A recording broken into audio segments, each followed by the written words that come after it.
Meeting to order. Can we rise for the Pledge of Allegiance, please? I pledge allegiance to the flag of the United States of America and to the republic for which it stands, one nation, under God, indivisible, with liberty and justice for all. Honor the Texas flag. I pledge allegiance to thee, Texas, one state, under God, one and indivisible. Please be seated. Item number 2 is our invocation, and we have Pastor Dennis Hudson for that. Thank you again for the honor and privilege. Let's pray. Thank you. Father, your word reminds us how good it is for brothers to dwell in unity. Your word reminds us how good it is when the words of our mouth and the meditations of our hearts are pleasing unto you. Your word reminds us of a lot of things that are very important, like being civil as a society, like caring about those who have needs, like working together to accomplish all that we can accomplish, good and for the good of others. Lord, this evening there's a great group gathered here. The purpose is to have a city that is a good city. And for that, we're so grateful. We're grateful that these people have dedicated themselves to service, serving others and serving you. Tonight, as they go through the business that is important, just grant wisdom, grant strength. More than anything, keep hope before us that we can do better. We pray that in Jesus' name. Amen. Amen. Thank you, sir. Number 3 is the audience participation, which is on the video. Please silence all your cell phones and electrical devices so we can have a nice meeting. We'd like to welcome the people that are on live stream and would hope that you would let the city know how we're doing. Number 4 is the consent agenda. A is action regarding minutes January 21st. B is action regarding resolution number 2020-03 adopting the Hart Verde voting system for use in all elections run by Tarrant County. C is action regarding resolution number 2020-04 calling for a general election to elect the offices of City Council Place 4 and City Council Place 6 to be held on May the 2nd. D is action regarding recommendation from Advisory Recreation and Parks Board regarding the July 4th, 2020 and 2021 fireworks display. E is action regarding authorization of an individual project order with Kimley Horn and Associates for the ADA Transition Plan Phase 3A. F is action regarding award of contract for the police parking lot expansion. Mr. Mayor, I move that we approve the consent agenda as presented. Second. Everybody for it? Raise your hand. We're all for it, no against. Number 5 is recess into workshop. For code enforcement? Okay. Code enforcement rental registration update with Larry Little. Oh, forgot to whack it.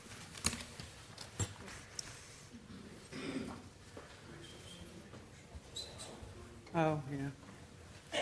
Janice at 6:03 when we got into workshop. I forgot. Good evening.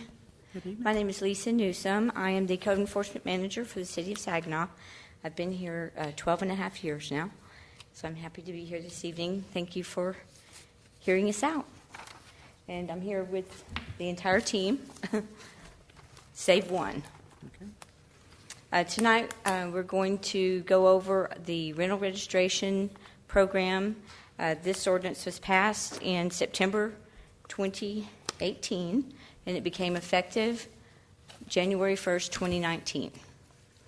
The purpose of the ordinance, this is straight out of the ordinance itself, is to safeguard the life, health, safety, welfare, and property of occupants of rental dwelling units and the general public by establishing a process to enforce the minimum building standards and property maintenance codes. There are basically 5 components to this rental registration. identification of property, notification of responsible parties. There's an education component, the registration component, and the inspection component. Identification. Utilizing Saginaw water records, TAD records, county records. We began identifying rental property in the spring of 2018 in anticipation of presenting the ordinance in the fall. To date, we've identified 1,028 single-family rental homes. There are 5 multi-family complexes with 588 units total, and we have 73 townhomes and 102 duplex units for a total of 1,791 rental units today. To maintain this is a moving target, because at the end of last year, I had 989 single-family homes. And just in 2 weeks of reviewing records, I've found another 40. So it is a moving target. But to keep up with it, we get weekly reports from the water department.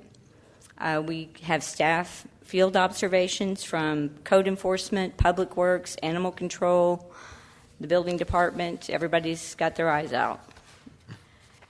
We also have self-reporting. I have owners call us and ask how to get their property registered. And we have citizen complaints. The rental house next door. What rental house? But that one. And we have ongoing city and county record reviews. The next component is notifying everyone, which was an enormous task the first year. And we did that in the 2019 cycle. The owners of multifamily complexes, townhomes, and duplexes were notified of the new ordinance by certified and regular mail. Their annual expense is significant, and so we wanted to make sure that they had all the information early and they were officially notified with certified mail.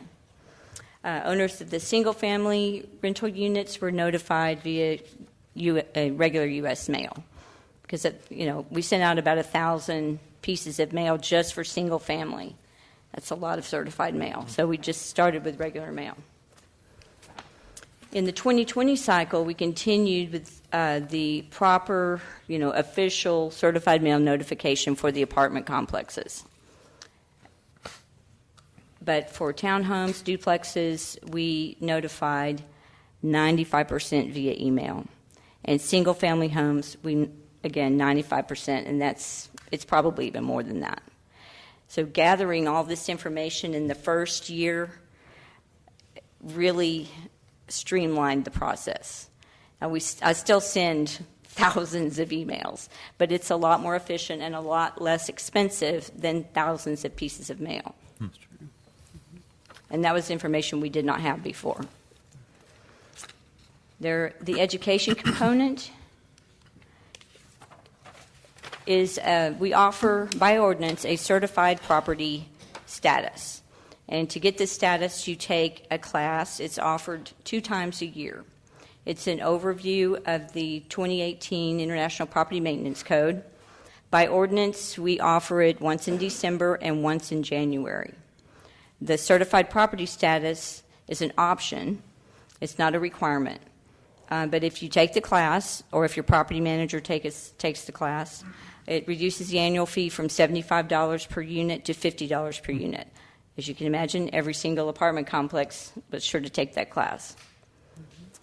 The certified property status for single-family units initiates a 3-year inspection schedule. So if we have a property, they're certified, they get an inspection in 2020, they don't need another one for 3 more years if they, pass and flying colors and all that. However, apartments, townhomes, and duplex units, they remain on an annual inspection schedule. There's a lot of tenancy turnover. It's just a different situation than a single-family home. And some of their tenancies don't last a year. So we would be out there too much. So they stay on an annual. In 2019, for the education component, because the ordinance became effective January 1st, we only had one opportunity in January 2019 to offer the certified class. We did that on January 24th. We hosted a real class where we showed up and attendees showed up. We held it at the Recreation Center. The target audience for that class was the multifamily population. We went over the 2018 International Property Maintenance Code. About 42 people attended, and they represented 700 rental units. For the 2020 education cycle, we hosted a class on December 18th and 2019 and one January 8th, 2020. This class was online, and we took excerpts from the Property Maintenance Code, and the attendee would read through, and they would have to check a box saying that they read and understand that component, and they couldn't move forward until they did that. We really had to do this because we had, like 800 people. There's no way that we could fit all those people in a class. A lot of owners are out of state, out of town, so this seemed a reasonable option, and it was pretty popular. I still had to notify all those people of the class dates, so that was a task. The target audience this year, because the multifamily duplex owners and some townhouse owners that didn't take the class last year, they were, of course, notified of the class as well. But the main focus was single family this year because they did not get the opportunity in 2019.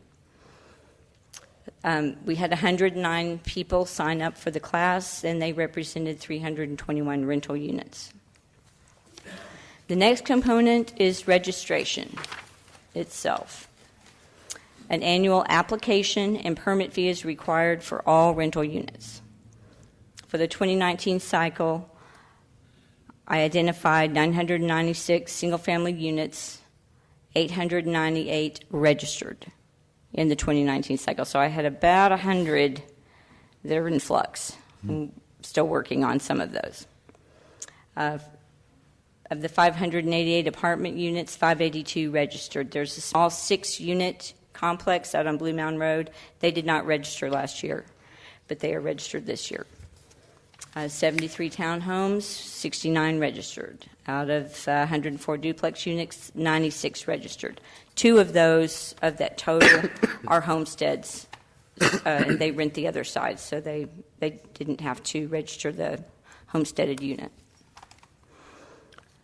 In 2019, we used a 3-phase registration process. After I gathered all the data in one huge spreadsheet, we just pulled out 10 subdivisions and the apartments and townhomes and duplexes, and we sent notice by mail to all these folks owning property in these 10 subdivisions. And all of these people were going to be due January 31st, 2019. And the second phase that was due in February 28, 2019, that was single-family homes in 11 subdivisions. Rancho North was half the first phase and half the second phase. And the third phase, which was surprising to us after we gathered all this information, the other third of the inventory were single-family rental homes that were owned, more than one home owned by one owner. American Homes for Rent owns 82 homes in Saginaw. I've got a couple of other ones that are just huge.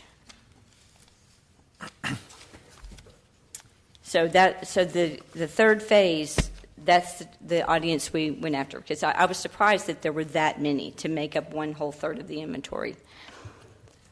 And then anybody else that we missed along the way, they got put in the March pile. And then the balance of the year was dealing with overdue registrations, which there were quite a few. So a lot of mail went out, second notices, third notices, fourth notices, and but we still did pretty good in getting almost 100% responses. We had a few challenges to the ordinance. claims that this isn't actually a rental property.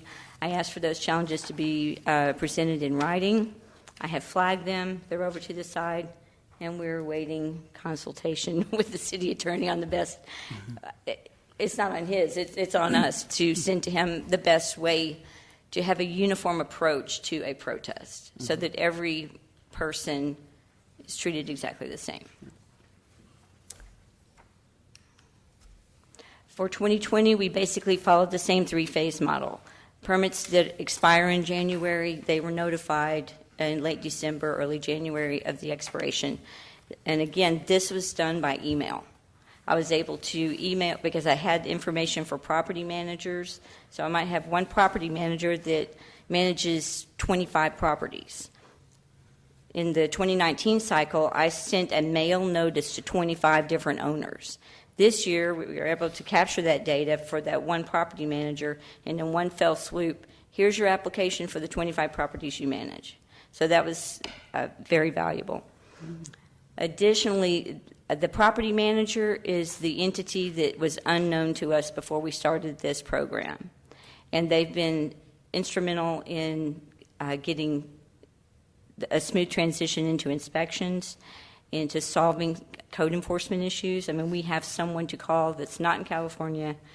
That this is their job, is to handle these issues. It's been extremely helpful. So again, this year in 2020, we're following the three-phase model. So February's notices are going out, March notices will go out. But when we had the certified property class in December and January, that pulled a pool of applicants. They took this class, and so when I notified them that their class curriculum was accepted, then I went ahead and emailed the application to them. Their permit may not have been sent until May, but we went ahead and sent it. We're trying to get everybody closer to the top of the year. And then we're also encouraging people that paid late, like maybe I notified you in February that your permit was due and you didn't pay me till November, then we're trying to get those people back to their original due dates. Again, 95% of this work is utilizing email. This is also helpful because I have a paper trail of communication.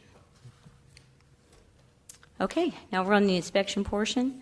This is Jared Smith. He's the building inspector designated to handle the rental property. Good evening. Thank you for having us here.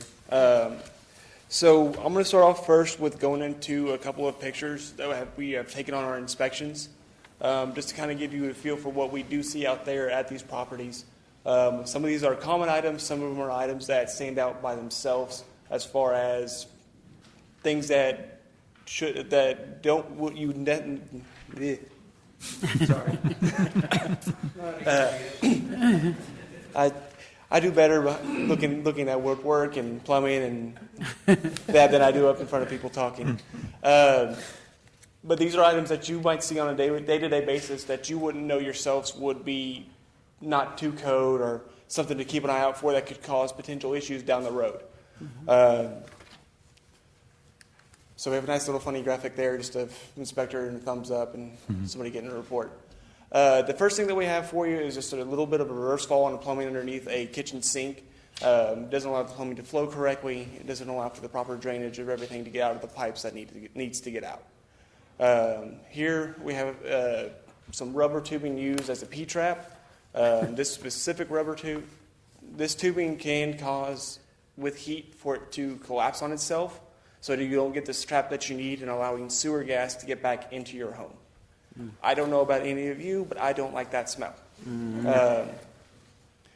Here we have some more piping. It's corrugated, so it doesn't allow for the proper flow of drain, the proper drainage of the water to exit the pipes and push everything out that it needs to.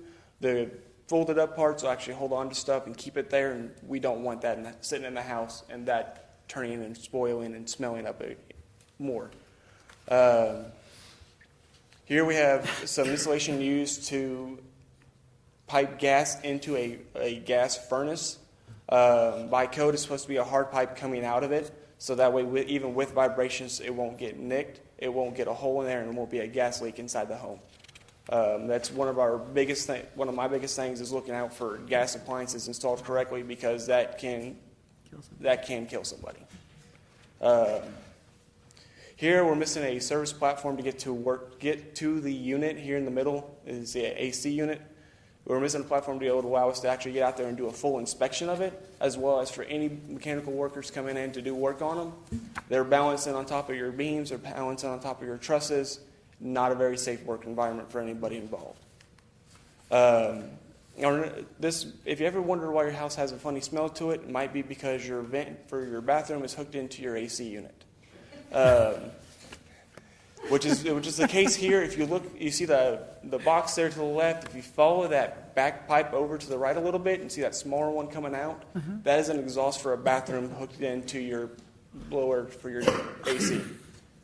It also gets moisture back into your AC line. If you're taking a hot shower and have that fan on, it's putting that into your AC lines, causing moisture buildup, which, if left this way, it can result in some kind of growth taking place and potentially other issues that follow along those lines. Here is just another example of some damaged ductwork. It's there to a little bit of the left of the picture. It's vented out properly the way it's supposed to be. It's just during some point in time when this has been up there, it has been cut, disconnected, or whatever happened to it. It's an incomplete vent now, and it's just venting that moisture from your bathroom now into your attic, which again can lead to potential growths and things of that nature that you don't want inside a house. Another version of venting that's important is your dryer exhaust vent. Here you can see on the left-hand picture that you don't have your dryer exhaust hooked up to your vent. Leads to a lot of lint buildup around that area. And I'm not sure how many of you are familiar with this, but lint is extremely flammable. And that is next to an electric outlet. So that's a potential fire hazard there. There's a couple of things here that can happen that we don't want to happen. And we want to make sure it never happen to anybody. AC condensate lines, it sounds kind of silly just because it does have a primary and a secondary backup drain. But if your primary drain ever backs up, your secondary is what saves your house from flooding. And if your house floods, it'll damage your drywall, it can damage your frame. Even if it's just a small leak, it can still lead to that growth, the organic growth coming back in, and we don't want that anywhere inside a house. Electricity is a big part of these inspections, making sure everything is hooked up properly. If you look closest to you in the picture, that is the electrical whip for a water heater. That is exposed wiring. You have exposed Romex, which isn't permitted per code. It's missing the proper connector there at the water heater itself to make that safe. Here we have the safety device that's installed on all water heaters. It's a TMP, or temperature and pressure relief valve. It's used to make sure that the temperature of the water heater is kept to a good temperature. The pressure doesn't get up too high. But right now, if this was to discharge, it would be going all over the room that it is currently in, which again gets water into your drywall, your framework, into your house, into everywhere we don't want it to be. And that's an extremely common thing that we find, is an improperly hooked up TMP valve. So going kind of back to the AC condensate lines, this is what it looks like when one gets backed up and you're left with water going everywhere. In this particular instance, the AC is directly above the water heater. It's a small water heater in a little closet with the AC unit, a vertical unit right above it. The condensate line backed up and leak happened, and this is the results of that leak. Other things that we look for are defective fixtures. This is a bathtub. It appears to be it's a metal tub with an enamel on it. And so you're using water into a metal tub that I'm pretty sure we all know that metal and water typically don't mix unless it's treated. So it leads to rust, leads to holes, which if this is in an upstairs apartment and it goes and they get a hole in your tub, the water you're taking your shower with is flooding your downstairs neighbors out. And you get things that look like this in the ceiling. This is drywall damage from a water leak. This can happen from AC condensate lines. It can happen from TMP discharges not being hooked up properly. it can get to a point where it starts to sag like it is here in this picture, and other points where it just slowly starts to seep. And because of that small, slow seeping, we don't recognize it, we don't catch it early. With the inspections, we hope to catch things like this to help prevent anything from ever happening to anybody. Another thing that we keep an eye out for is making sure that the exterior of the property is properly protected from the weather and the elements. This is so that there's not any kind of weathering, any holes that go into the building that allow pests inside, things of that nature, make sure things function correctly. For instance, on a chimney stack, you've got some rotten wood here that now has a hole for pests to get inside. Bugs, critters, little rats, little field mice, whatever, you name it. If they can get inside of a place in the winter when it's cold outside, they want to be warm just like the rest of us. Next one here is it's a hole in a shower right next to the water control valve. So if you're taking a shower, enjoying it, that's awesome, but you're also putting water into your walls. Again, damaging your drywall, damaging your frame, multiple things here that can lead to other issues coming up that we want to try and prevent. The next couple of slides, I'm going to talk about all at once. I'm going to show them individually so you can get a good look at them. But to do with the sanitation portion that we look at on these inspections, this is a bathroom sink of an occupied unit that they are currently and actively using. This is a shower, and you've got a nice little hairball there in the corner for you. Again, it's occupied, actively using. And then we also ran into, I like animals, but we've got to learn to make sure we clean up after them and make sure everything is good.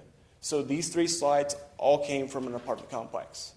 With an apartment complex and multifamily complexes, you're not only affecting your way of living and your health, you are also affecting your neighbors to your sides, above and below you. And that is a big thing that we wanted to make sure we can get taken care of so everybody has that healthy place to be. We ran into Loose Electric. This right here is a oven plug in the kitchen. So not only do you have Loose Electric, you also have a hole that will let things get into your house. We also ran into some improper connections of the wires. This is to a light switch, to a LED light in the middle of a shed, held together by nothing but more than electrical tape, which is not an approved fastener to use in that manner. The next one here is going to be more on the duplex and townhome sides. It is a smoke wall. The wall itself is designed to help prevent smoke and fire from entering into it, to slow the spread of the smoke and fire to getting into your neighbors' places. If you look where you have the darker places there on that back wall, and you have basically a perfect L, that L part that's missing is missing the smoke wall right there. That is what was called out in this photo. The next biggest, most common issue that I've seen in pretty much every rental property that I've gone into is missing or incorrect privacy locks. One thing with privacy locks, typically that when they're installed before inspection, they're installed way too high. They're pretty much up to my eye level. I am 6'2". That's way up there. By code, they can only be installed anywhere from 54 to 48 inches in height, depending on if it was built prior to September 1st, 1993, or built after that same date. But the main thing here is you want to make sure that kids have access to these locks if they are on, in case, for whatever reason, something happens and they need to either A, let in paramedics, police or fire to help out mom and dad, grandma, grandpa, brother, sister, whoever's at the house with them, but also in the case of a fire, to be able to get themselves out if that lock is thrown. Going to the organic growths that I've mentioned with the other water issues, this is kind of some of the locations we have found it. It's been on the trim at the door in the bedroom and the door in the bathroom. We've also found it up on the ceiling, both in the bathroom and outside the bathroom, just from different things going on. I don't know about y'all, but I don't like paying for foundation work. So drainage is a key importance on the outside to make sure that we allow that proper flow of drainage to get away from the house and away from our foundations to not cause issues. There's also a plug cover missing in this one, which can lead to a electric short and the plugs on the outside of the house. Some of the other things that we look at are driveways and concrete work around the property. We need to make sure they're in good repair. There's no fractures. There's no defects in them. As you can see here, there's a nice little trip hazard for anybody walking up the side of your driveway. It's not in good repair, so that is something that we do address when needed. Typically, when they get into a state where it's going to cause a possible safety issue for somebody walking on it. This one was a fun one to call. This was a tenant complaint. They had went to their electrical panel to check a breaker and got shocked. Whoever put the panel back on did not use a UL listed screw, so it wasn't an approved screw to be put into an electric panel. And because of that, it went too deep, caught a wire, and made that electric panel had power to it. Basically caused a shock to happen. Thankfully, they did not get hurt. So our most common violations that we've come across are either missing, inadequate, or non-working smoke detectors, missing carbon monoxide detectors, which are required in pretty much all homes nowadays, improper or missing privacy locks, water heaters installed improperly or without permits, missing and out-of-date backflow assemblies, missing window screens, and missing GFCIs where they're required. To touch back on that backflow assemblies, that includes irrigation backflows, hose bib vacuum breakers, which are basically an air brake for your the hoses that you use almost every day during the summer to keep cool, water the plants, the pool that your kids, grandkids play in, things of that nature. We work with the environmental department as far as the landscaping and irrigation backflows go. That way we can help make sure that they get the tests that they need and that I know before going out to an inspection whether or not that I need a backflow report or not for that irrigation system. Just kind of help everybody get up to getting everything working, making sure everything's good working condition. Some of our most notable violations, we've come across a couple of conversions or sleeping rooms with no emergency egress windows in them. They had one door to leak take them out, but no windows in case of emergencies or something was going to happen. We also ran into significant sanitation violations, as you saw in the pictures previously.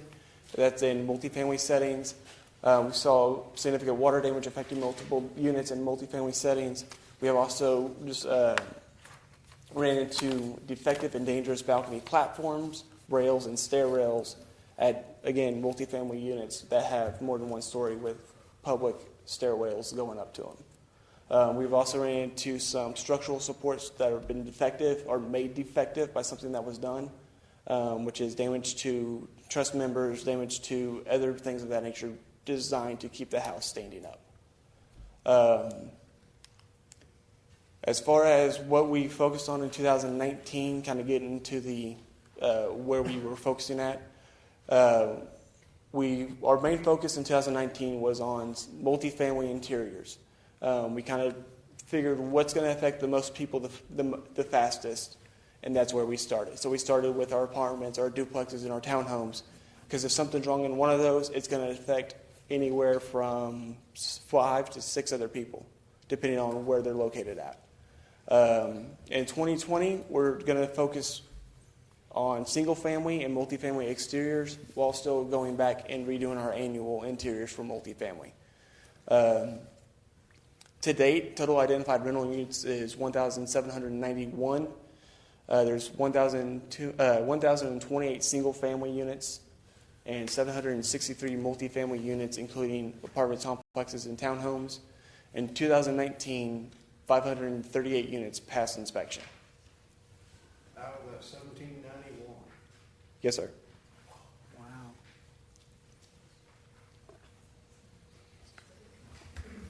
Wow. And then that's where we're at this year. Right now, I'm going to give it to Larry to finish this up. I have one question. Yes, ma'am. All those pictures, is that what you took from homes around here? Yes, ma'am. Those are Let me all see. within Saginaw.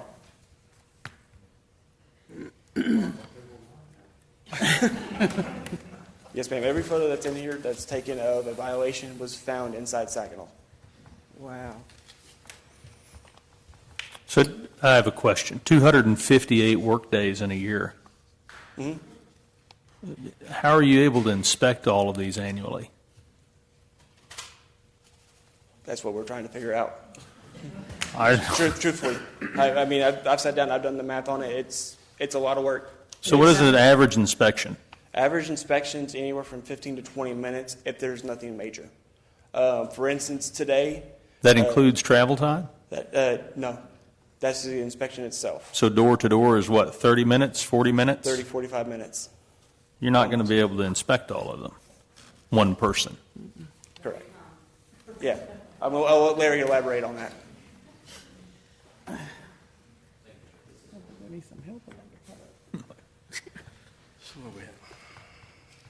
Mayor Pro Tem Council, I appreciate it tonight. Thank you for your consideration. Yeah, I'm shorter, a lot shorter. You just touched on something. That's kind of what we're getting to tonight. We have got 1,791 rental properties registered right now. And growing. And growing, and this is going to double the next few years. Obviously, if you take the 1,791 and you just take the first time look, obviously there's always a second time. We've got to go back. That's 3,582 inspections. There is no way the staff I have right now can keep up this pace. We're shorthanded. You would have to do 10, in a perfect environment, to get the 1,791, you would have to do 10 inspections a day. And that's just for the first time look. That's not your follow-up. And that's what we're here. Obviously, you're right. We've got a lot of growth coming, and we have an obligation. Honestly, you figured out. There's when you take the 52 weeks in a year, you take 3 weeks of vacation of that, minus the 3 weeks, minus the 1 week, and 4 days for city holidays. Days reserved for inspections Monday through Thursday. Friday is just to input the data. I believe it's on here somewhere. Yeah. We're out of time. We don't have the time to do this. It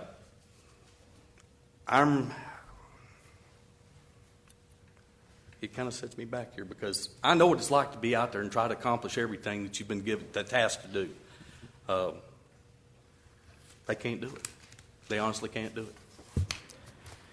So, Larry, does it make sense to outsource that? Patrick, here's the thing. You all know that we've outsourced some inspections now. It's great, but it doesn't give us the full-time employee that we need because there are other things that come up. There may be days that Jared can't get the 10. The problem is we schedule, people cancel. That's already moving you behind the minute they cancel. So sometimes if he's got some downtime, he's making those calls, he's trying to reschedule, and he may fill in. A third-party inspector is not able to do that. He's got to contact homeowners, businesses. They're not going to do that. I've talked to many of them. They're not interested in doing that. They just want to go out and do the inspection and be done. As a matter of fact, most third-party inspectors are correct and proceed. That's not what this city, and this is not what this department's about. I want to make sure these things are done. We have an obligation. I just want to... Larry, you might want to just address what correct and proceed means. It means no follow-up. Yeah. A lot of cities have adopted, they allow their third-party inspectors to give a list and to not go back. In other words, you're not checking the violations you've written up. Now, we don't do that. I have a third-party inspector, and we had one before that didn't do that. I don't allow it. It's not good practice. There's no way that I would sign up. If I'm telling you there's a violation, there's no way I'm signing off on that violation without going back. It just makes no sense. But this has become the trend because everybody is overworked. I mean, there work's out there. I mean, that's the problem. I would rather see staff. We've got a lot of good people to the city. I'll tell you right now, I'm just going to say I've got the best staff in the world, and I'm just going to say it. I'm a blessed man. But being that said, we've got to fulfill this obligation. You guys took the time. I could go over a lot of this. I don't want to keep you here, but I'm going to go to this next slide. In 2020, 1,791 rental units obviously required the 3,582 inspections. One rental inspector obviously is only able to do 50% of the required inspections it's asked of him. He can't go for the follow-ups. There's just We don't have the staff, and we don't have the time. Time is everything. We just don't have that. On the rental registration, at the current inventory level has increased the building department executive assistant workload by an estimated 1/3. So the executive assistant, which is Deborah Thomas, if you don't know her, you need to. She's responsible for processing the payments, creates permits for each rental unit, issues permits to corresponding property manager and owner, and then integrates the property manager data with each rental unit. That's big. That's major. Besides the workload she already has taken on. That's the issue. So to give you an idea, this is not up there, but I'm going to give this to you. In 2018, there were 1,742 permits were issued in 2018. In 2019, 3,861 permits were issued. 1,790 of those were rentals. That more than doubled the permits and the workload. Just in 1 year has doubled. So we added, and we also added an additional 199 property managers / contractors to be entered, to be tracked, to keep up with that data. We're talking about one individual besides the everyday workload. It's not fair, folks. I'm just telling you right now. I'll tell you what it's cost. I'll tell you what it's cost you and the citizens. Just to kind of give you an idea. In 2020, actually in 2019, 80 hours of overtime just for that rental. It doesn't sound like a lot, but that money could be going towards another staff member to help in helping out. In 2020, just in January, 28 hours of overtime. We need some help. I'm going to tell you, we need some help. Larry, I have a question. Do Yes, y'all ma'am. have anybody that could come up and help you in your lower down or something that can come up? I've actually, we've talked about it. Myself and Rick have discussed this. We've got somebody that's in mind. It's just getting that position filled. I don't just need an inspector though. I need some administrative help. What about an aide? What about an aide, Gabe? Could we not get an aide to help Deborah and? Yeah, we've got so I want to thank staff for what they've done, and anytime you create a new program, Yeah, it costs. I will say personally, them implementing this program, I've gotten like 3 complaints, which is amazing given the amount of stuff that they've seen, and you've seen all the health safety issues. So right now is kind of a temporary situation. We've got an intern pretty well camped out with some administrative help plus some needs in animal services, but at some point that'll have to change. The program was designed to pay for itself. It doesn't do that when you factor in Lisa's time, Larry's time, but it's fee based, so we don't want to burden taxpayers. We want to push the cost to the property owners who are making profit on this. So what it sounds like to me is that we're the dog that caught the car. You got it. So we've got to figure out either how to let go of that wheel or stop the car. You've got enough data built up to know kind of what it takes in order to keep your nose above the water. Would it be too much to ask that you guys kind of regroup with Gabe, come up with an organizational structure within code enforcement that identifies the cyclical nature of new housing start permits versus the ongoing and growing nature of rental property inspections? It's 2 completely different demands on your department. Absolutely. Okay? So if you're able to identify those both and address the cyclical nature of housing start with a 3-4 year forecast based upon what we know, we have a build out coming. Yeah, Before long, we're not going to be able to issue any more new starts. We're going to run out of room to build, right? But what that does is it increases the potential for large property investors to come in and buy 100 homes and rent them. Okay? So that's always going to grow, especially in our community. Our community is ripe for that kind of investor. So looking at both of those streams of need within your department, if you can come back with a proposal that would say, here, if we can treat our building inspections for new housing starts with this organizational structure, which is somewhat flexible, where you can probably rely a little bit on some outsourced help, but then look at your constant and growing need in the rental inspections as more of an in-house approach.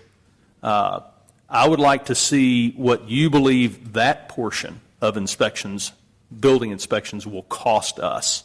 Okay. That way we can look at it as passing that cost on to the property owner. Because quite frankly, when you think about $75 a year, That's not very much. that ain't a lot of money. That ain't very much. And you know, if someone is thinking in terms of, boy, you're going to be passing that down to the renter, you know, at the end of the day, who are we protecting here? Correct. We're protecting the renter. And when you tell me that the property owners are giving you a standing ovation when you walk into their apartment complexes, what that tells me is that property owner is begging for somebody to come in besides themselves to be that ringing gong to the management in California, so that they're not the ones that are making the complaint and getting fired. Right. No, It's you. That's correct. So bottom line is we're protecting that person. And I think $75 a year is pretty cheap protection. Absolutely. So if we look at it in terms of what do we need to do for this growing demand on your department, we need to look at charging more for property owners to pay to protect their clients, especially if they're going to count on us to be the enforcement arm. So that's all I ask. If you guys can break that out into two pieces, and if it comes back that you've got to have 3 staff members, some administrative help, and all of that just revolves around that rental thing, that component within your department, and it's fully funded by property owners, and you can use some of that cyclical help in the new housing starts department, I'm wholly on board with that. I'm excited. It's a great opportunity. I've got a question. Bryn, this may be more for you. Any way we can limit the number of rental properties in the city? I think that's going to be difficult. I mean, there are several cases that conclude that your ability to rent your property out is an inherent right in a residential use. That's something I can look at in greater detail, but I think it's going to be difficult to regulate a residential rental use within a residential zoning district. Well, I was thinking more along the lines of, say, put a cap number on it. When you reach that cap, we don't issue any more permits. They can't rent the property out until we get down below that number. I'm happy to look into whether we could do that. I think it may be difficult, but allow me some time to look into that issue, and I'll be happy to report back. I mean, we're still looking at closing the barn door after the horse gets out. So, Sure. But we still need to stop the bleeding somewhere. We got to have a Band-Aid somewhere. But, okay. Yeah, I mean, the issues that come with regulating the rental of property implicate Fair Housing Act issues, and so we just need to be cognizant of the fact that there are potentially federal legal implications associated with prohibiting the rental of your own property. But allow me to look into it, and I'd be happy to report back. Please. So you think you can bring that back? I'd like to add that having a program like this, though, in your city keeps a better rental owner in your town It does. And housing stock, and housing stock. higher property values. You're only gonna Everybody's, attract a certain kind of owner. It's one that's going to maintain your property and not put up with cantankerous tenants. Mayor Pro Tem, Yes. if I could make a couple of comments. I just want to go on record offering our support for the program. I can't overemphasize how important it is from a safety perspective. Many of the renters, they're not aware of the hazard they may be living with, and they have some expectation of safety living in our city. So this enforces that. The program prevents fires, protects property loss, keeps our firefighters safer, the citizens safer. It reduces call volume, which the fire chief likes, the shift staff not so much. They want to run the calls. But done effectively, it does all those things. Smoke alarms is one of the other things. Smoke alarms save more people than firefighters, all the firefighters in the world ever will. That's part of their inspection thing to make sure they have a working smoke alarm. So that's another component I just wanted to mention. That's part of the rental inspection program. So again, just going on record to offer our support and how important the program is. Some of the pictures we were seeing, you were seeing on the screen, we were looking at them here, are scary. As appalling as those are, we've seen much worse, and they're frequent when we go into people's homes. Today. You wouldn't believe some of the stuff we see. So there's some dangerous situations out there that we encounter. Unfortunately, can't regulate some homeowners, No. but we can regulate property owners. I know there's a lot That of are- people that really respect what y'all doing. A lot of the people that are renting and stuff. I think it's a good program Oh, myself. we've had a lot of positive feedback, to be honest with you. Oh, I know. Yeah, I bet y'all have. And we appreciate everything y'all do. I know you're overtaxed. But. Well, Mayor Pro Tem, I have a question. oh, Mary. Go ahead. Yeah, Well, I'll sorry. go. Thank you. I agree with Patrick. I think, the rates that we offer are on the low side. They get a lot for the little that they're paying. And I think increasing the cost would definitely cover a portion of the expenses that you need to meet. So I'm not going to elaborate on that anymore, but I do have a question about the follow-up inspections that you Yes. don't seem to be able to meet right now. Well, we're meeting everything we can. Everything you can, and I understand that, and trust me, I appreciate that as Yeah. much as anybody else here. But when you go back and do that re-inspection, are you only looking at the things that failed inspection the first time? I mean, do you Yes. happen to, if you Well, now, happen if we to see something obviously else? that's a hazard or a health hazard or Yes. something, yeah, obviously we're going to call that out. Okay. That is something we have to address. Okay, and But then, generally, we're looking at the list we gave them. right, and I know you said you're looking at about 15, 30 minutes per inspection for that. What is the follow-up inspection usually, time-wise run? It's all depending on time, because a lot of times the staff will get there, they won't show up. They may be 5, 10 minutes late. It's really hard to predict how long you're going to be there. I know Jared recently went out on 12 inspections, and only 2 showed up.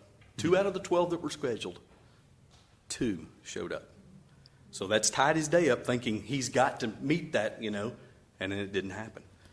Can we apply a penalty to them if they don't meet their inspection? There is a penalty for not complying, but not for meeting the inspection. I mean, That I is could see a something we- grace period on 1 We're in compliance. or 2 opportunities, but by the time you get to 3, that looks like it's almost habitual.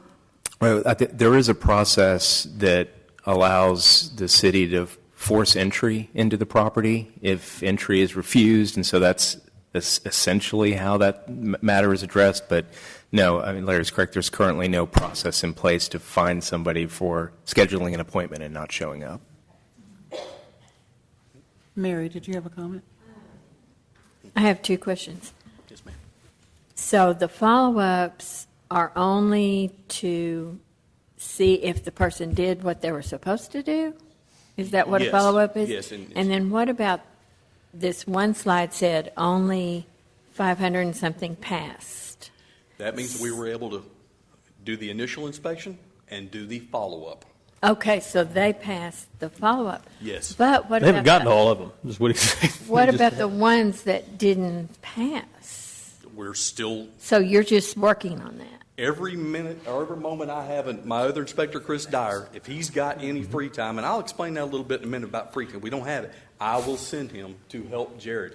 All of us fill in every position. Yeah. I mean, that's the nice thing about this staff, is they're all qualified, and they're all able to do those when we can. But our problem is now is they're all assigned to different tasks, just trying to make this program, keep it afloat. And obviously meet the obligation we've already set to do. Okay. And then Gabe or Kim or both of you, isn't it March that we look at the budget again and reconcile it? Is that what we do? I mean, I was Yeah. just seeing if we might have some funds available to at least give them one more staff person in March. Yeah, so we'll start talking about our next fiscal year budget, just broad themes in March, like we have done the past couple years. We do a mid-year budget amendment to address needs and circumstances that arise throughout the year. So we'll take a look at things. And if I could add as well, Chief just mentioned something that might be of value as well. One way to address the missed inspections is to provide for the payment of the inspection fee, whether and that fee is retained whether you appear for the inspection or not. And so, not to take credit for this, is the Chief's thought is, and we do this in other circumstances where you're just simply assessed a reinspection fee. Now we want to address that in the ordinance, but we could certainly assess a fee for every scheduled inspection, whether it's performed or not, through no fault of the city. Is there a fee now for the inspection? Is there a fee? Inspection, but not if they don't show up. Correct. But there's a fee for the inspection? Yes, yes, yes. Well, that gives you something to look at. Yeah. Not Well, what kind of penalty is built into the system that if you go back to reevaluate it and they haven't done it? Well, see, that's the issue with rental. It's different than normal inspections. With my other side of the world, the single family, the new construction, if you go and give your initial inspection, the second time, if it is not corrected, we charge a $50 fee. Yeah, well, yes, on this one. But other than that, again, on the new construction, the third time would be $75, and it's something we may have to look into to address it, to address this issue. We need to increase that. Yeah. No, if we knew Exponentially. if we knew then what we know now, I don't think anybody anticipated What this is going to turn out. the rental the way it is now to have as many units as we do. And now that's like Mr. Farr said, when you see what's coming, it's one thing on that side to construct and do the inspections as we're doing the new construction, but those turn into rentals. Yeah. Right after the new construction, all this multifamily, that's going to be rentals. Yeah. So that could possibly double or triple. So we've got to plan now. I really want to get on top of this now and address it now. It's already been hard enough with new inspectors, new train. It's not easy. This is not an easy job to do. No. And honestly, I appreciate all the support. Chief, we've had conversations, and I know he's on board with this, and that's great because I also feel that we are kind of I don't want to use the first responders, but we don't just go into a few. We go into every one of them, every room, every kitchen, every living room, bathroom. That's our job. And I want to continue to do that because I think it's a great service to your citizens. Yeah. Well, get us that information so that we Okay. can. Well, I'll finish this up. I won't Yes. take more time. But No. again, on the rental registration effort, 90% of, and I think this is conservative, I'm sorry, but 90% of the code enforcement manager's time, which is Lisa's, she's researching and identifies inventory, notifies responsible parties, processes applications, maintains electronic files for each rental unit and apartment complex, and addresses rental properties in violation of the ordinance. That in itself is a mouthful. I mean, that's a lot of work. Besides her normal duties of making sure the other side of the code enforcement is being handled.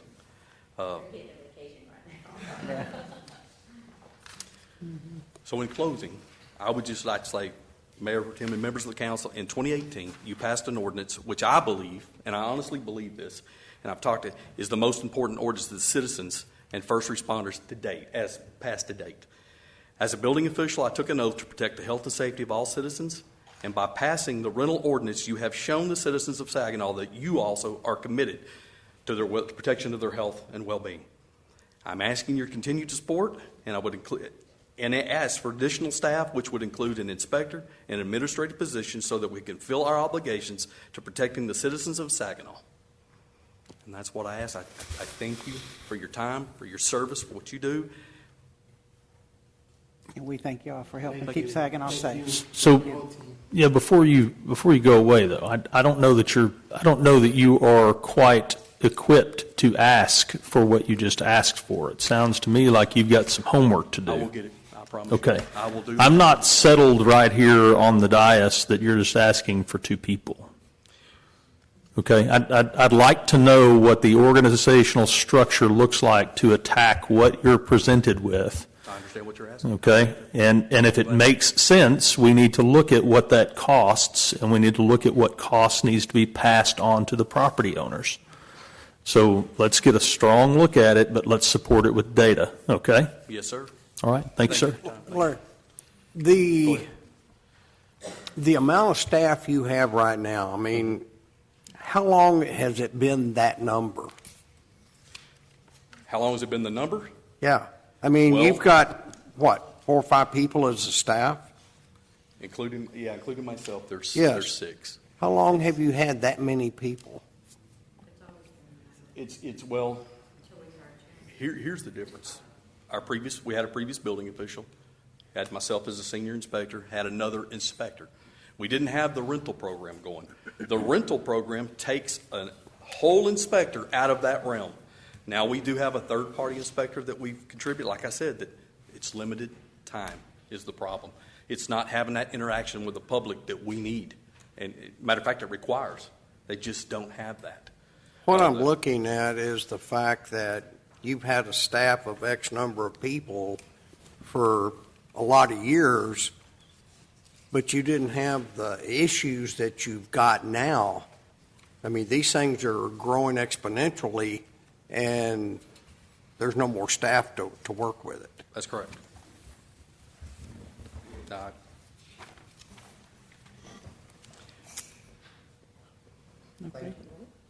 Okay. Thank you all. Thanks, Larry. We have somebody that wants to speak. Jennifer, would you like to come up to the microphone, please?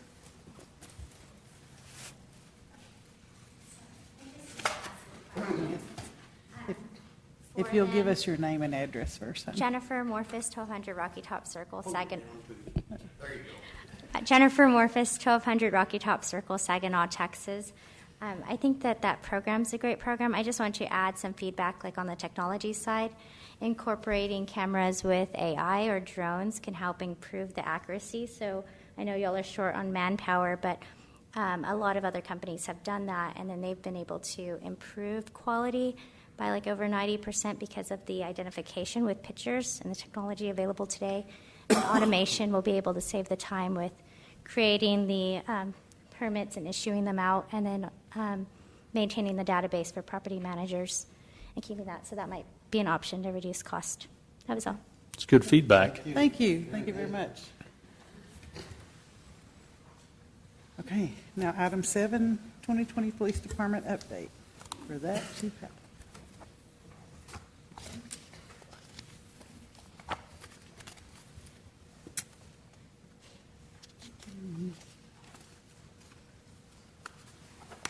Hard act to follow, Chief. I know. That is very hard. But now that they've got you warmed up, I'll try to give it a shot. I appreciate your time tonight. I'm going to try to keep this brief. I have a hard time not bragging on the police department when I get the opportunity. So if you hear me doing that too much, just give me the hook. But I want to start by just saying that you do have an excellent police department.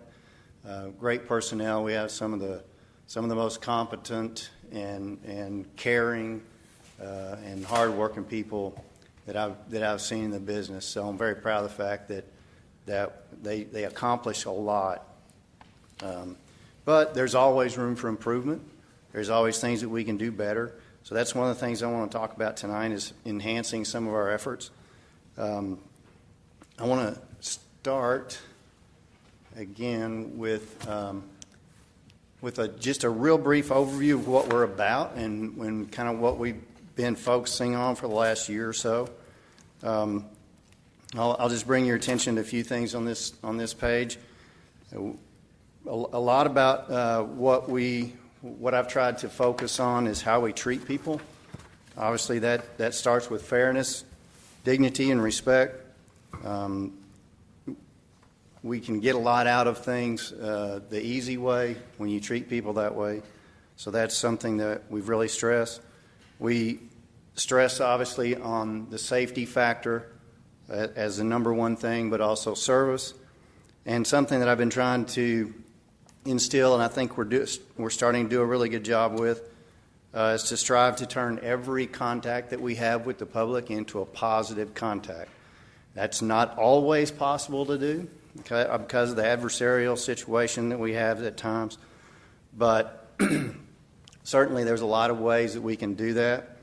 And when we're not in those potentially sort of negative situations, we encourage our folks today to seek positive encounters with people, either randomly or by planned events, and find those friendly, non-enforcement times that we can connect and engage with people. So I'm going to spend some more time on that here in just a minute.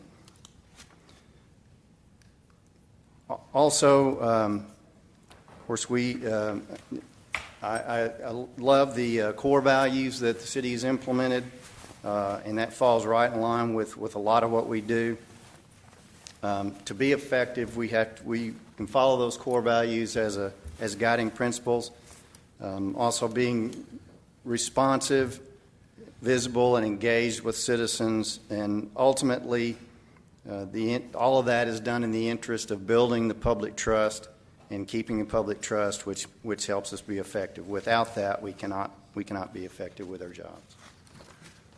So we spent some time in October, November this year with the command staff and supervisory staff making a long list of priorities on things that we need to work on for 2020 and setting some goals. So that's what I'm going to share with you next. This is a fairly extensive list, and I've kind of separated it out into 4 categories. One is staffing and staffing development. The next one is just what we're calling initiatives. And then after that is training. Obviously, training is a super important thing for us. And then category of technology. And I'll go through each of those and just let you take a look at these, and I'll explain in some detail just a few of them. So beginning with staffing, there's a couple of things there that I'm going to talk about in more detail. But you see that we have a lot of issues in that area. One of the things, direct your attention down to about the third from the bottom, restoring our community officer position. I'd like to be able to do that. I would have liked to have done it before now, but we are experiencing some staffing shortages, and I'll explain that here in just a minute. But there's a lot of things that a community officer can do for us. That's someone that's dedicated full-time to that position. So as soon as we get to a point where we can fill that, I intend to. We also have some other vacancies. Obviously, our patrol first responder process is the most important, so we make sure that we keep that as fully staffed as we can.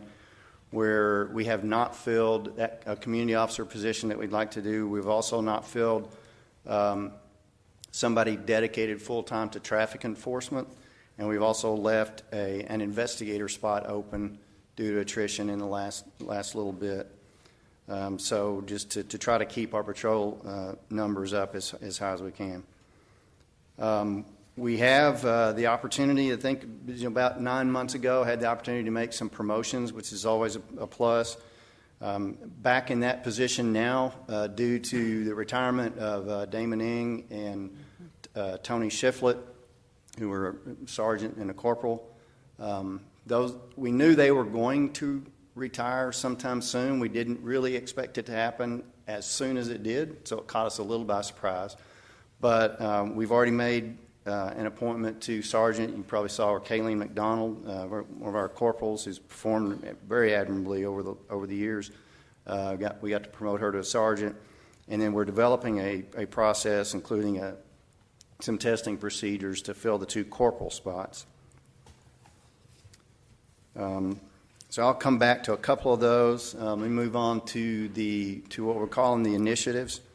We've been engaged in the Texas Police Chiefs Association Best Practice Policy update for a little while. We're about a third of the way through that. This is a complex and kind of slow process. There's 163 suggested policies that we have to include in this process in order to trigger an inspection to give us this certification.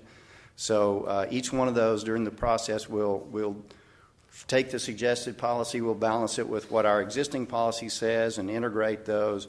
We pass that down for some feedback to our supervisory group. We get that feedback, we may make a change or two and then pass it back again and finally approve it. So it's sort of a slow process, but we're moving through it, and we hope to be ready to ask for that inspection sometime this fall. There are several things on here. Some of the things that we've already completed. You'll see that they're marked completed or in progress. But I'll bring your attention to the honor guard. You may think, what do we need an honor guard for? I know some of you were able to attend the recent funeral of Gene Springer, and we put together an honor guard for that. There's a number of other things that honor guards can participate in, and it's one of those things that becomes sort of a showcase piece for the department. It's a recruiting tool as well.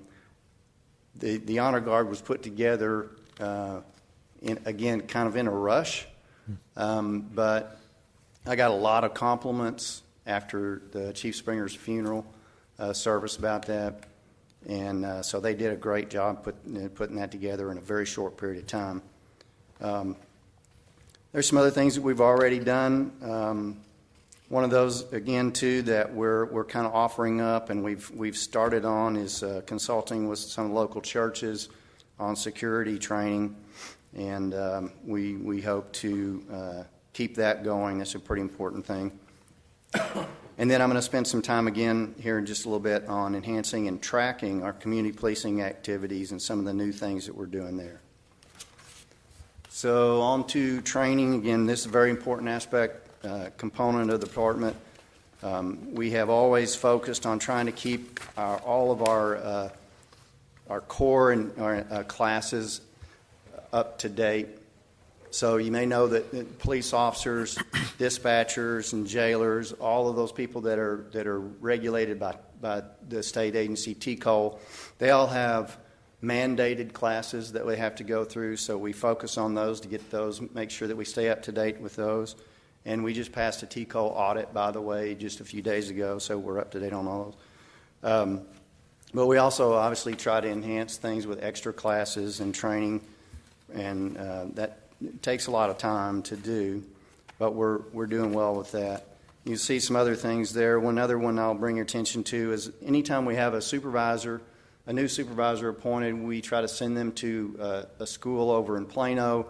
That's a month-long supervisor school. It's an advanced school, but that's some excellent training and something that we wouldn't be able to necessarily deliver in-house to that level. So let me back up to the technology aspect. So I won't spend a lot of time on this explaining it, but we talked for a while, and we've introduced to you the idea that we might seek a new CAD RMS records management system. It could be a very expensive proposition, but we currently use a program called CRIMES that the city has utilized for a good while. It was developed at Sam Houston State University under a grant, and so the expense of it is partially taken care of by that, and it's not a really expensive product, but they are constantly going up on the maintenance. It's about $35,000 a year right now. We're expecting them to go up into the 40s next year based on our population, like a model that they use for billing. So we've also kind of been promised a latest, greatest new, version 7.2 or 3, whatever it is. I forgot. I've lost track of which version it is, but that's been in development for a couple of years. It's been implemented in a few other agencies.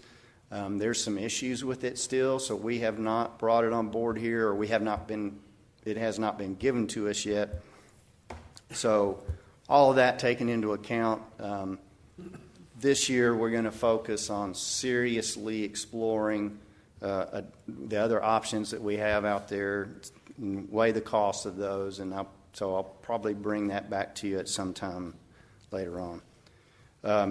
You gave us the money in our budget to replace our body cams, a certain number of our body cams every year. The new version that we've gotten about 15 of this year, those are excellent, technologically advanced from the last one. Their capabilities are vastly improved. So, there's upgrades like that we constantly need to do that are a worthwhile expenditure. So thank you very much for that.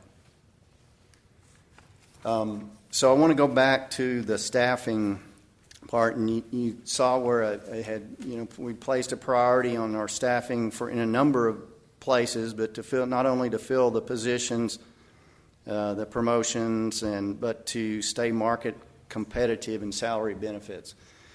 So I put this slide up here so that I will just say that basically that top part up there, which reflects some information that I got from a Police Executive Research Forum study, is exactly where we are right now. We have 5 openings in the police officer ranks. We filled every other position, but we still have 5 openings. And again, some of those were sort of a surprise. We were working toward filling them all. We've had a couple of resignations on top of those 2 retirements. So we have, and then we had the new positions that you granted for us. I wished I intended to come to you and say, hey, we're almost full. We have people in the pipeline to do that, but we're not. And one of the reasons is these things that I've listed here. The study shows, and the Metroplex is experiencing this as well. 2/3 of departments have experienced a nationwide decline in police applicants over the past 5 years. It's stair-step down every year to where places like Dallas, obviously, are critically short, and other places. There's departments experiencing just what I talked about a while ago, early exits and retirements. 40% of the officers who have gotten into the business in the last 5 years are now out of it, and 29% of those who have left on their own left within the first year after they signed on. So people are coming into the job with different expectations than ever before, and they're finding out that it's not for them, and they're leaving. So the applicant pool is down by 2/3 of what it was 5 years ago. That's considerable. And for a department our size, 5 openings amounts to more than 10% of our workforce. So it's difficult to catch up even with only 5. One of the things that there's a number of reasons for that. I've listed a few of those there. When the economy is good and there's a lot of jobs out there, people tend to turn to the private sector. They think they're going to be millionaires next year, and they don't want to work in the public sector. So that helps cut down the applicants. Obviously, the scrutiny and criticism toward law enforcement generally has changed some attitudes toward making law enforcement a career. There's cultural changes. Another thing that we're competing with directly, we directly compete with all the other agencies, regardless of size, in the Metroplex, in the Dallas-Fort Worth area. And, studies show that our applicants, and as with any police agency, come from about a 50 to 60 mile radius within from the agency center. Traditionally here, we've only hired certified peace officers, which is an efficient way to do it as long as those applicants are there.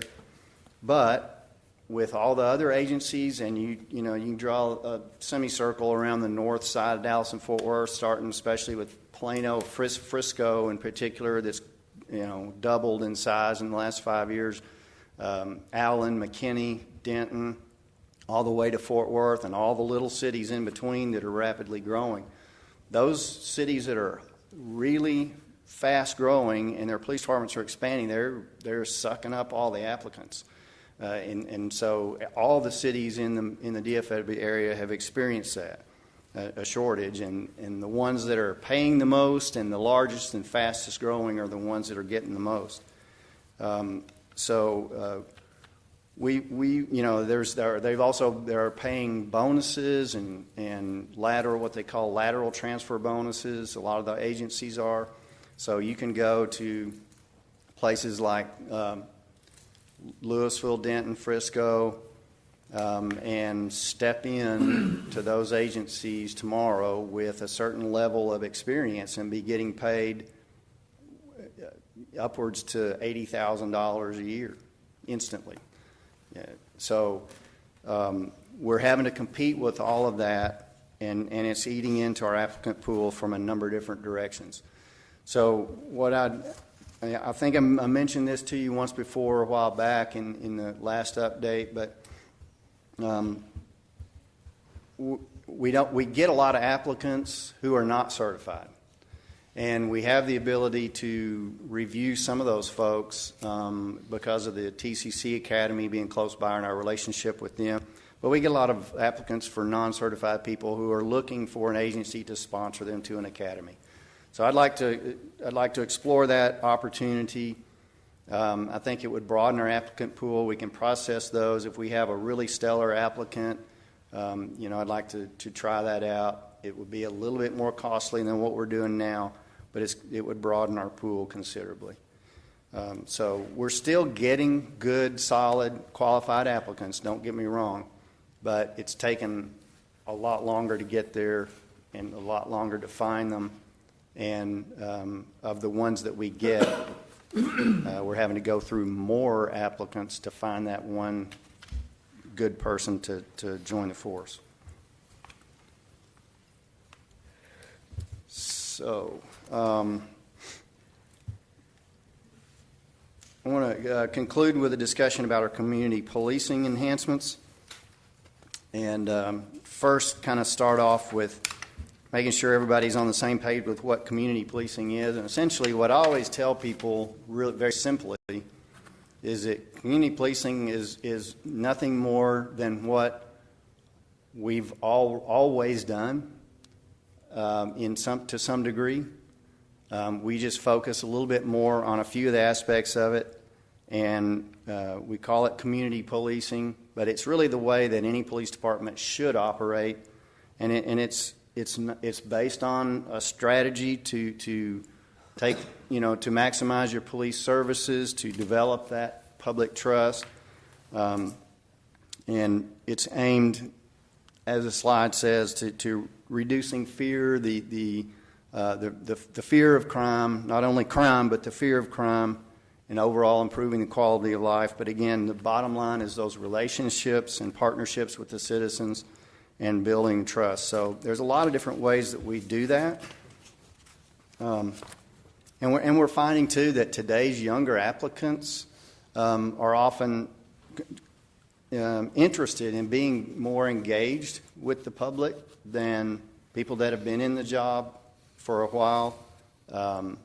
Different culture and thought process, but that's another reason why we want to try to look for and recruit younger applicants and maybe be able to offer them a sponsorship to those academies. But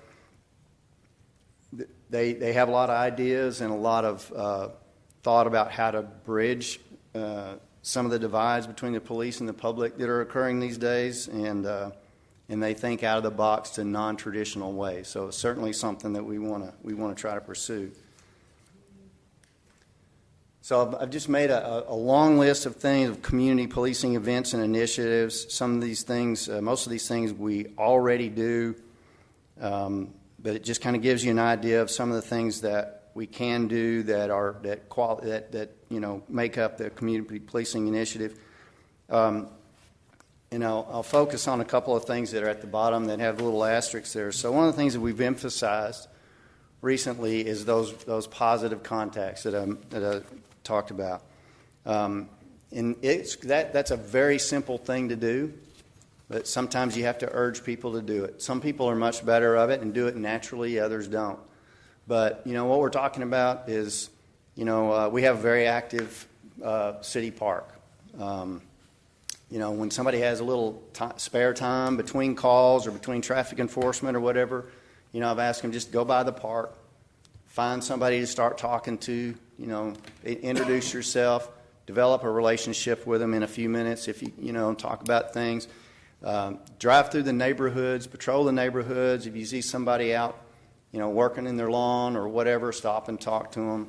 Those are very simple, kind of really old school things that law enforcement used to do, but now we put a label on it as community policing. We can call it what we want, but it's basically just good, solid police work and what we should do.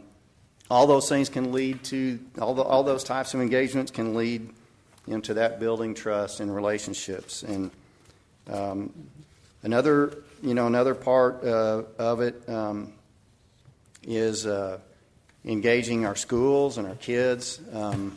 This is something that I've spent a little time on here just recently, and I've met the last couple of weeks with all the principals and some of the assistant principals and other staff at each school that's in the city.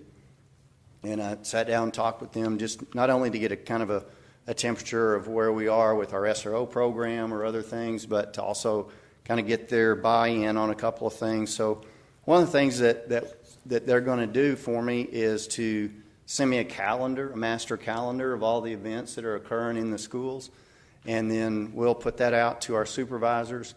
Our supervisors and officers will be able to kind of look at that list of things and say, okay, I can go watch the band play today or a play or see some other event or go participate in a school project, and they can kind of set their own schedule to take some of that unstructured time and drop by the school, actually get out of the car and go in and be visible, talk to people, be seen. I'm really have some high expectations that process will form a lot of good partnerships and get our young people used to seeing police in the schools. And I'll tell you that not one person that I spoke to the last couple of weeks with EMS ISD, they all had a very positive, welcoming attitude to this idea, and they understand the safety and security aspect of things these days, and they welcome the police in their schools. So we're going to try that and see. There's several other things that are on that list that we are going to try. And, I've paid attention to the master work plan and the goal that you have set for us in expanding community and policing initiatives. So we set some goals in response to that, and they're pretty simple to start off with. We put a high value on our Citizens Police Academy program, a very high value on our Alumni Association out of that. They stick with those are the folks that stick with us after the class and do a lot of things for us, do traffic enforcement, do extra eyes and ears, and do foot patrols and things during the shopping times, holiday times around Christmas and other times. They roll out and are willing to roll out and help us, augment our initiatives and events just about any time we ask them. So they're an invaluable service to us. So we've focused on several of those things to set some goals on that. We've been doing a youth academy, one of those a year. We're going to expand that to 2. We started the Coffee with the Cops program back in the fall of 2018 with the Walmart event there. Some of y'all came out to that. That was extremely successful, and we've done 4 more since then in various locations around town. We have several other businesses that are wanting us to come out and do that. It's a great way to just have a few minutes to sit and chat or talk or stand and chat with somebody coming and going from those businesses. So we want to continue that and at least get the goal of 4 of those this year. Y'all went to a lot of the National Night Out events last year. There were 13 of those in the city. I think that's an all-time record. So, and we had somebody from the police department make every one of those. So we want to continue that trend and try to encourage more neighborhoods to get together and involved in that program. And then enhancing the school campus visibility, that's kind of what I was talking about a while ago. We've done that to an extent. Our officers have been really good about going into the schools. The SROs will come out of the schools that they're actually assigned to and go to the elementaries periodically. But we've never really tracked those times. So this year, we're going to try to set a benchmark for that goal for future years. And actually, we've come up with a mechanism to track all of those contacts and when the officers actually go out and are in the area of the school campus. And so we'll set that one as a continuing goal, after we set that benchmark this year. So that concludes what I was going to talk about tonight. I'll be glad to talk about anything else or answer any questions for you. Let's start down this way. Got any questions? Patrick? I have a couple. On staffing and market-based compensation, you're talking about application rate, specifically the certified applications that come in has been in steady decline. And I'm assuming that's just because we're competing against everybody else here in the Metroplex. They're going to the Friscos and the Planos, not necessarily to the Saginaws in the Metroplex area. And you're also talking about going maybe a direction to a non-certified and sponsoring these folks, which essentially locks us in with someone who's not necessarily certified. We get them to a point where they are. And is there an idea of maybe they're obligated to the police force for X number of years in order for that certification to be paid for? What's your thinking there? Yeah, we've explored we're going to continue to explore the option of having them sign sort of a contract or an understanding that they would pay that back. But in order to do that, I think we'd have to, I think that's possible. Some agencies do that. It's always a possibility that you hire somebody, out of an academy and they're one of those 29% who decide in the first year, this isn't for me. Or they spend a couple of years and they think it's greener somewhere else and they move on. Of course, that's a possibility with anybody we hire. And if we do our background and instill that, the culture of the organization into them and we find the right reasons for them to come to work in Saginaw, I think we'll be successful with it. One of the things that we find with certified or uncertified applicants, that the overarching thing that attracts them to Saginaw is some other connection here already. We have people that grew up here, moved away. We have people who have in-laws here. We have maybe their spouse has a job in the area, and this is an attractive, great place to be. And it is. I mean, there's a lot of great reasons to move and live in Saginaw and work here. So we like to look for those kind of people and we have a lot of those. And amongst those certified officers who already have worked somewhere else, they have something else to compare it with. Sometimes they know an officer that's already on the force. So you look for that tie to the community or to the agency or to the general area. And that generally has worked out for us to not only to be turn out to be a good applicant, but somebody who's planning on sticking around. So it's a roll of the dice with anybody we hire, but we'll we want to explore the idea of that kind of contract situation or just an understanding that they would maybe owe us the money back if they don't stay, a certain time period. That's for the non-certified folks yes, that we would bring on. So, I'm wondering, do we keep track of a metric that gives us application rate, the interview rate, the offer rate, and then the acceptance rate? I think we have all that data. I'm not sure that we have compiled it to study it. Because offer rate to acceptance rate is a clear indicator of market comp. Right. If you're getting to the point where you're making the offer and 4 out of 5 are saying thanks but no thanks, that's certainly a strong indicator that we are not market comp. Yeah, no, we don't get there because we probably make an offer out of every 15 or 20 applicants that we get, maybe more than that. But I could get those numbers for you, and we can take a look at that. It's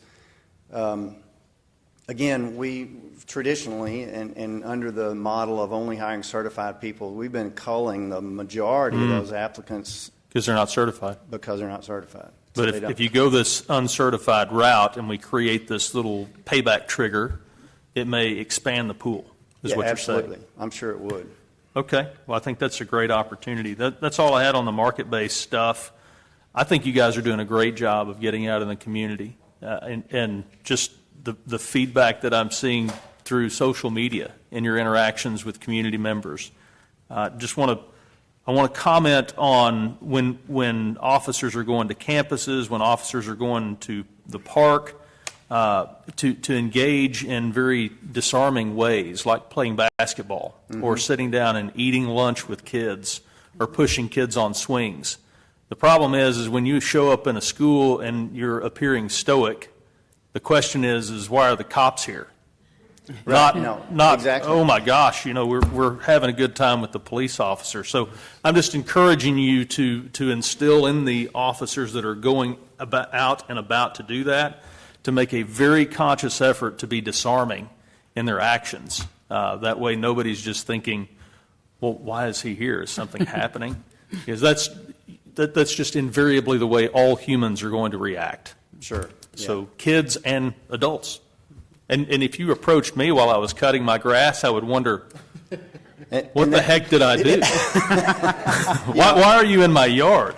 I've experienced that recently myself, as a matter of fact. When I stopped to talk to somebody, they're like, you could tell, they were like, uh-oh, what's going on? But, yeah, I had that conversation with the school principals, and in every case, they all said, we'll do whatever we can do to make sure the kids know you're here, And I said, well, great. And again, there's some people that are just naturals at making connections and making people relaxed, and we want it to become commonplace. Sure. Especially for kids in the schools to understand that we're just part of the community. We're going to be there. You'll see us. You're a human. Nobody's in trouble. You're a person. Yeah, exactly. Yeah, thank you for that Thank comment. you. I really appreciate it. Yes. Charlie? Cindy? No, I just want to thank you guys for all that you do. I talked to a lady a few days ago. She was pulled over about 6 months ago by one of your officers, and they were so professional that she decided to move here. So I think that's a huge compliment for your department. That is. Thank you. I'll add to that story. So just last night, a few nights ago, we were told the wrong address to respond to. And the fire department was in on this, so Chief Spears knows what I'm talking about. But our officers got there. The front door was open. This was like 3:30 in the morning, and there was the information that we got was somewhat potentially critical of somebody's medical condition inside. So the officers went on in, knocked on the door, but they went on in, and they woke this man up in the wrong house. And he tried to be helpful, but anyway, long story short, he came back and he apologized for the way he reacted to it. He brought food up here to the shift last night, personally spoke to the officers that were there, and there's one of them right there. And they did exactly what they were supposed to do. The lady that called it in gave us the wrong address, but they checked it out and everybody was fine. But, another example that, if people didn't trust us, that wouldn't happen. Yeah. And if we didn't conduct ourselves in a proper manner, that wouldn't happen. So That's true. Mary? Yes, I don't know if Patrick was talking about this, but I'm specifically talking about salaries And we did have a study about 4 years ago within the whole city about making us, be in line with other cities. And we brought those salaries up. So are they still up there being competitive, or have we done another study, or do you know? Actually, Lieutenant Murillo, who's sitting in the back here, he just updated a study that we did last year that's a comparison of just cities that we identified that were similar in our size and that we know that we directly compete with. And as I said, we compete with everybody, Right. But some of those departments are way out of our range, and we're not even going to try to keep up with them. Right. But it shows that we're a little bit behind. We are competitive to some degree. There's some positions that are definitely very far behind. And then one of the things one of the things I may propose to you later on this year in budget time is that, when people are looking at market competitiveness with salaries and nothing else, they're going to look at the entry level and their top out level. And they may do some research. We find more and more people are doing research on how quickly they get to that top out level. Because that everybody, you know that if you're forward thinking in a career minded way, that top out level and the quicker you get to it is going to amount to a lot more money later on. So we're a little bit behind in the top out area. And so when we advertise our range, it appears to be a little bit shorter than other departments we directly compete with. We don't have a lot of people, if you were to increase that top out, we don't have a lot of people that would instantly be paid that because most of our folks are in the lower end of that range right now. There would be a few, but that's one thing that instantly we could do that would not be a huge budget impact, that would put us on paper looking more competitive right up front. The entry level, though, is really where everybody focuses, obviously, if they're brand new to the business especially, or if we could move people over. And we can't compete with some of the signing bonuses and stuff. I mean, it's like the major leagues, people, literally, if you have 10 years more experience, you could walk into Louisville PD tomorrow at $79,000, something a year. We can't compete with that. We're not going to try to, but we're able to bring people in at a certain level with experience. We might need to readjust that a little bit to try to attract more certified folks that are looking to move here. So. And then I had one other question I'm just curious about. Janice sends us a monthly report for every department once a month, and it shows data from the month before or the year before, et cetera. And I happened to notice that we issued quite a bit more speeding tickets. So I was wondering, does that mean we are doing a better job of patrolling, or we just have more speeders? Maybe both. People ask me what the issues are in the city. I always tell them, I always add in that, the number one complaint that comes directly to me, either by phone or email, is about speeders in our residential neighborhoods. So we did intend a few months ago to pick that up, because we haven't had that dedicated traffic officer, and I know this summer we fell behind a little bit in our ticket production. And you'll see that a byproduct of that, I can't tell you we've studied it, but a byproduct of that could be that more people are speeding. Yeah. So certainly we have refocused that, and we were deliberately, we've got another long list of locations, and I always kind of joke about it, but it's absolutely true. You can stick a map of the city up here and close your eyes and throw a dart at it and hit somewhere that somebody's complained about speeders. And so we keep that list running and kind of rotate through it and make, so we set some focused priorities on that. But we kind of tell our officers, you're free to write as many tickets as you want to. So, and there's more to do. So, yeah, I appreciate you noticing that, though. Well, thank you, Chief. Thank you, Chief. Thank you very much. Appreciate it. Appreciate the job you do also. Thank you. It is 7:44, and we're going to reconvene back into regular session. And we have executive session now? We do have executive? We have executive session. Okay, so we have an executive session, so we're going to excuse ourselves at 7:45, and we'll be back. But before everybody leaves, I want to remind everybody that we got a ribbon cutting Friday at 4:30 for our Dream Play Park, Project Dream Play. We need to announce the section number. Sorry. 551. 551-071. We're going to, we'll be back.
motion.